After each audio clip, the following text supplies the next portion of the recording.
के तपाईँले कहिले सोच्नु भएको छ हामी किन यति धेरै बोल्छौँ? किन सबैजना आफ्नो कुरा राख्न चाहन्छन् तर कोही पनि सुन्न चाहँदैनन्? कहिलेकाहीँ शब्दहरू होइन मौनताले बोल्छ र जब मौनताले बोल्छ यसले जीवन परिवर्तन गर्छ। यो एक युवकको कथा हो जो सबैको प्रश्नको जवाब दिन चाहन्थ्यो। उनको विश्वास थियो कि जो बढी बोल्छ उसलाई सबैभन्दा बुद्धिमान भनिन्छ। तर एक दिन उसले भगवान बुद्धलाई भेट्यो अनि उसले सिक्यो कि वास्तविक परिवर्तन न त तर्कमा छ न त बहसमा तर मौनतामा। यो केवल एउटा कथा मात्र होइन, यो तपाईँभित्रको आवाज सुन्नको लागि निमन्त्रणा हो। आउनुहोस् सँगै जाउँ एउटा यात्रामा जहाँ हामी सिक्नेछौँ कम बोलेर कति ठुलो परिवर्तन ल्याउन सकिन्छ। शब्दले होइन शान्तिले कसरी जित्ने अनि कसरी मौन व्यक्तिले सम्पूर्ण संसार परिवर्तन गर्न सक्छ। कम बोलेर आफूलाई परिवर्तन गर्नुहोस्। भगवान बुद्धको मौनताको शिक्षाबाट प्रेरित कथा। अब कृपया चुपचाप सुनिदिनुहोस् किनकि सायद यो मौनतामा तपाईँको जीवनको नयाँ मोड लुकेको छ।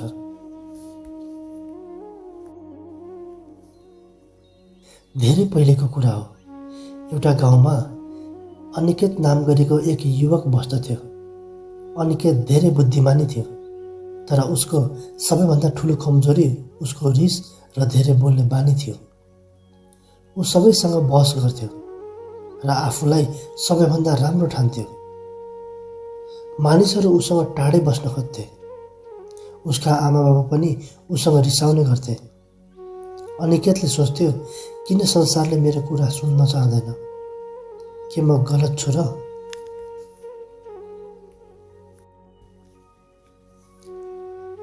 एक दिन गाउँमा खबर फैलियो भगवान बुद्ध यस गाउँमा उपदेश दिन आउँदै हुनुहुन्छ भनेर। गाउँका सबै मानिसहरू ठुलो उत्साहका साथ भेला भए। अनिकेत पनि त्यहाँ पुगे तर उनी भगवान बुद्धलाई प्रश्न गर्न र आफ्नो सोच सर्वोत्तम छ भनेर प्रमाणित गर्न दृढ थिए। भगवान बुद्ध आउनुभयो। उहाँ शान्त हुनुहुन्थ्यो, उहाँ गम्भीर हुनुहुन्थ्यो तर उहाँको अनुहारमा करुणा र प्रेम थियो।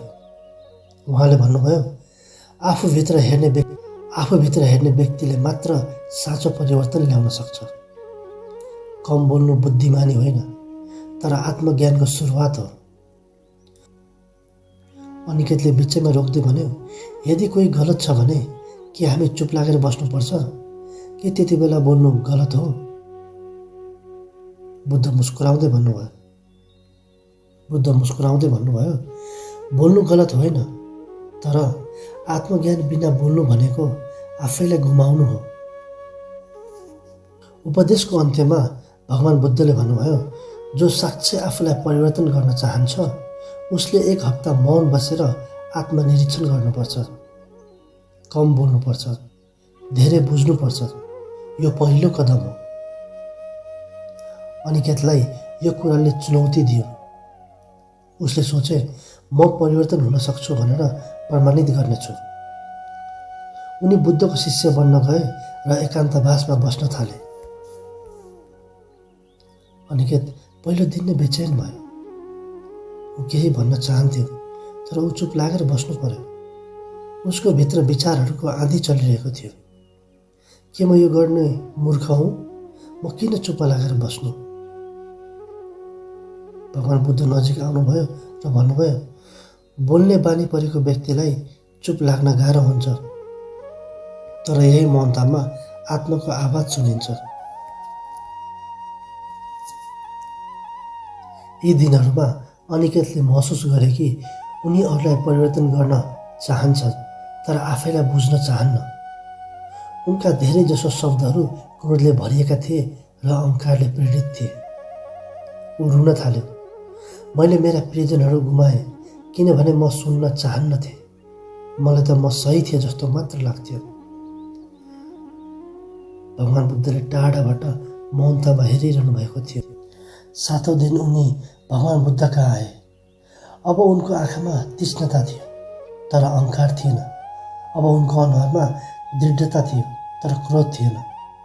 उनले आफ्नो टाउको निहुराएर मौनतामा भने, प्रभु धन्यवाद। भगवान बुद्धले भन्नुभयो, अब बोल्नुहोस्, तर बोल्नु अघि सोच्नुहोस्। अब शब्दले होइन, आफ्नो जीवनले सिकाउनुहोस्। जब अनिकेत गाउँ फर्कियो, मानिसहरू छक्क परे। ऊ अहिले धेरै कम बोल्थ्यो, तर जब ऊ बोल्थ्यो त्यसमा गहिराई थियो। अब उसले तर्क गरेन, उसले समाधान मात्र दियो। बिस्तारै मानिसहरू उनीप्रति आकर्षित हुन थाले। अब उनी पहिले जस्तै कुरा गर्थे, तर कुनै आवाज बिना। उनको मौनताको शक्ति सबैभन्दा प्रभावकारी भएको थियो। 7 दिनको मौनता सकियो। अनिकेत अब पहिलेको जस्तै मान्छे रहेनन् जो पहिलो दिन भगवान बुद्धको अगाडि उभिएका थिए, लड्न तयार, आफ्ना शब्दहरूमा गर्व गर्दै। अब उनी शान्त, विनम्र र भित्रबाटै परिवर्तन भएका थिए। उनी भगवान बुद्ध कहाँ गए, शिर निहुराए र आँखाभरि आँसु लिएर चुपचाप अभिवादन गरे। बुद्ध मुस्कुराएर उनले दयालु आँखाले अनिकेतलाई हेरेर भन्नुभयो, अहिले बोल्नुहोस्, तर हरेक शब्दभन्दा पहिले मौनताको स्वाद लिनुहोस्। अनिकेतले मधुरो स्वरमा भन्यो, हे भगवान, मलाई थाहा थियो यो म भित्र छ। मेरो लडाईँ केवल मसँग मात्र थिएन, आफैसँग पनि थियो। यो जनतामा सबैभन्दा ठुलो कोलाहल थियो। बुद्धले जवाब दिनुभयो, जब तपाईँले आफ्नो कुरा सुन्नुहुन्छ तब मात्र तपाईँ संसारलाई सुन्न सक्षम हुनुहुनेछ। मौनता भनेको केवल शान्त रहनु मात्र होइन, मौनता भनेको तपाईँलाई आफैसँग जोड्ने पुल हो। भगवान बुद्धले फेरि भन्नुभयो, अब तिमी बोल्नेछौ, कम बोल, तर जब तिमी बोल्छौ हृदय छुनेछ। अनिकेतको आँखा आँसुले भरियो। उसलाई लाग्यो कि ऊ जन्मबाट होइन, तर बुद्धको दृष्टिकोणबाट पुनर्जन्म लिएको हो। केही दिनपछि अनिकेत आफ्नो गाउँ फर्कियो। पहिले मानिसहरू उनीसँग डराएका थिए, अहिले छक्क परेका छन् कि यो त्यही अनिकेत हो। अब उनी कसैसँग बहस गर्दैनथे, शान्त रहन्थे, विनम्रतापूर्वक बोल्थे र जब उनी बोल्थे तब मन छुने शब्दहरू प्रयोग गर्थे। धेरै मानिसहरू सल्लाह लिन उनी कहाँ आउन थाले। उनले बच्चाहरूलाई ध्यान गर्न र ठुलाहरूलाई समझदार भएर कुरा गर्न सिकाउन थाले। जब मानिसहरू रिसाउँथे उनले भन्थे, पहिले मौन बस्नुहोस् अनि बोल्नुहोस्। जसले मौन बसेर सुन्न सक्छ उही सबैभन्दा सत्य बोल्न सक्छ। शान्ति, समझ र त्यहाँ एउटा चेतावनी थियो। तार गाउँको वातावरण बदलिन थाल्यो। जहाँ पहिले कोलाहल र क्रोध थियो, अब भने त्यहाँ निर्देशन देखा पर्न थाल्यो।